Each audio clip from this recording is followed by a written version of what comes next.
A hush fell over the private airport lounge the moment the wealthy Arab millionaire leaned back in his leather seat, smirk tugging at the corner of his mouth, and said, "I speak 9 languages." His voice carried confidence, pride, and the unmistakable tone of a man who expected admiration on command. Several people glanced over, curious, and yet the woman sitting quietly beside him didn't even lift her head. She simply continued reading her book, as if the man's boast meant absolutely nothing. That alone was enough to irritate him. He shifted, cleared his throat loudly, and repeated, 9. Not many people can do that, you know. Still no reaction. Her calmness annoyed him more than any insult could have. The millionaire, dressed in an immaculate white kandura and dripping with gold jewelry, prided himself on being the center of attention. Yet here he was, ignored. Then, finally, the woman closed her book, placed it neatly on her lap, and looked at him. The millionaire smiled, expecting praise. Instead, she asked softly, "Only 9?" Her tone wasn't sarcastic. It was almost curious, and her calm, controlled expression threw him completely off balance. He raised an eyebrow. "Only 9? That is impressive. Most people struggle with 1. His voice held its confident edge, but there was a crack in it now, a tiny tremble of doubt. The woman simply nodded and returned her gaze to her book. That silence pushed him over the edge. He needed validation, and he wanted it from her. He leaned closer.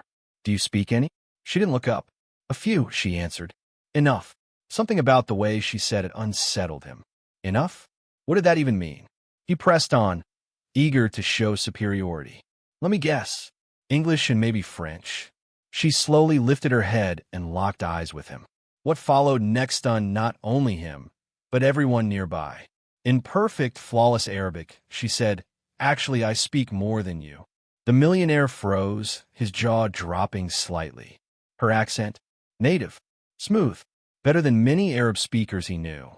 Before he could react, she continued, in rapid-fire French, then Spanish, then Mandarin, switching effortlessly, each word crisp and clear. People around them turned, one by one, eyes wide. The millionaire felt his pride crumbling like sand slipping through his fingers. But she wasn't done.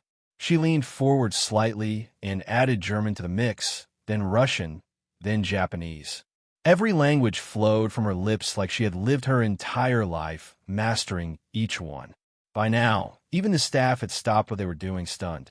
But the greatest blow came when she shifted seamlessly into a dialect he thought no one in this airport, maybe even this country, knew. His private Bedouin tribal dialect. A dialect he only used with family. One so rare that hearing it from a stranger felt like a punch to the gut. His eyes widened. His breath hitched. How do you know that?" he whispered. The woman finally closed her book fully and relaxed in her chair. "Languages aren't for showing off," she said gently. "They're for understanding people." She tilted her head. "And sometimes they're for teaching a lesson." The millionaire swallowed hard. The arrogance drained from his face. The room was silent except for the faint hum of jets outside. And right here, after you've been pulled into the story, this is the perfect time to remind you. If you're enjoying this video, make sure to like, comment, share, and subscribe to Kindness Valley, that your support helps keep stories like this coming every single day. Now, back to the moment that left everyone frozen. The millionaire finally found his voice, though it was much quieter now. Who are you?" She offered a small smile. "Someone who listens more than she speaks. You should try it sometime." He stared at her, unable to form a response. For the first time in years, someone had humbled him without raising their voice, without insulting him, just by being better. Much better. And she hadn't even bragged. Not once. Moments later, staff announced boarding for first class.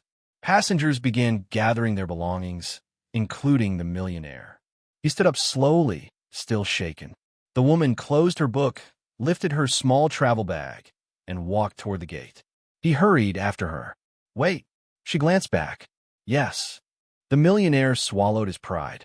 It was visibly painful for him. "You're extraordinary," he admitted quietly. "I've never met anyone like you."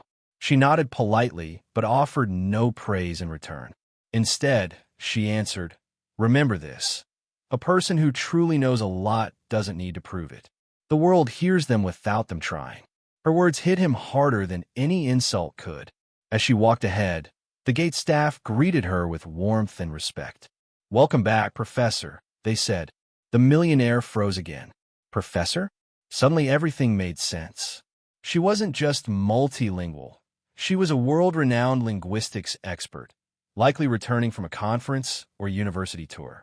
And he had tried to impress her with his 9 languages. 9 languages that suddenly felt very small. He watched her bored, feeling something he couldn't remember feeling in years: humility. And strangely, admiration. Real admiration, not the kind he forced people to give. Once seated on the plane, he glanced across the aisle. The woman was already reading again, peaceful as ever. He whispered, almost to himself, "Maybe it's time I learn a new language, the language of respect." She heard him and smiled without looking up. That's the most important one. And with that, the plane doors closed, leaving the wealthy Arab millionaire with a lesson he'd never forget. Sometimes the quietest people in the room speak the loudest, especially when they speak in 9 languages or more. If you enjoyed this story and want more powerful, emotional, and cinematic narratives just like it, make sure to like, comment, share, and subscribe. Kindness Valley, that your support helps this channel grow and brings more stories your way. Thank you for watching, and I'll see you in the next video.